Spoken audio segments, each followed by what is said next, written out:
знам как е прави, иначе... Наречепин ти ме прати. Отидех там тия закон.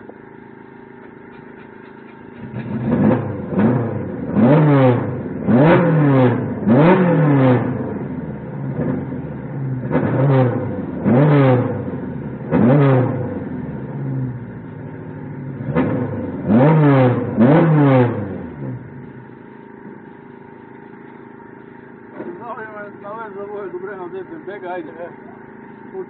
Това е интересното, мами, това снимай. Това е интересното. Не бе, напреди отборва човек. Значи, тази кола е гради от сумайски години, ги напри отбор. Така целия като кара. И те го гледахме на Рексберг, най-добре се вижда. Там има шикан с гуми.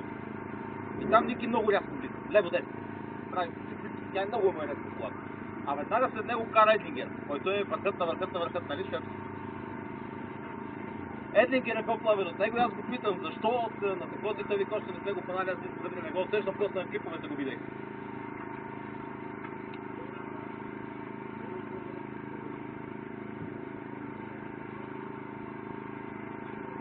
Как мина момче на това и го знахме, че минава, това опите го.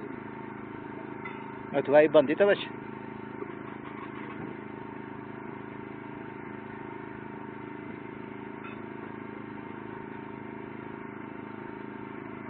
Като реждам да правиш фотосесия?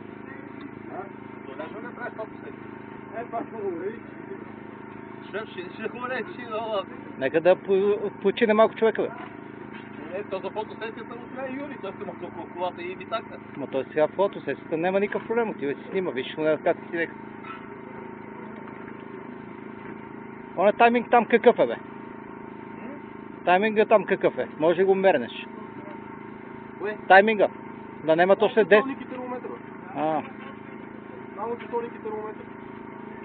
Ей, Джордан, какво прави там, бе? 39 градуса. Ще качва на стойките.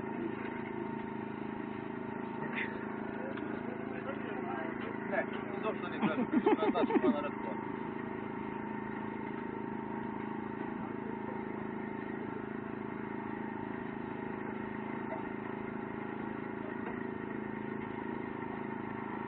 Ей такова отваря, не искам си направим да попече.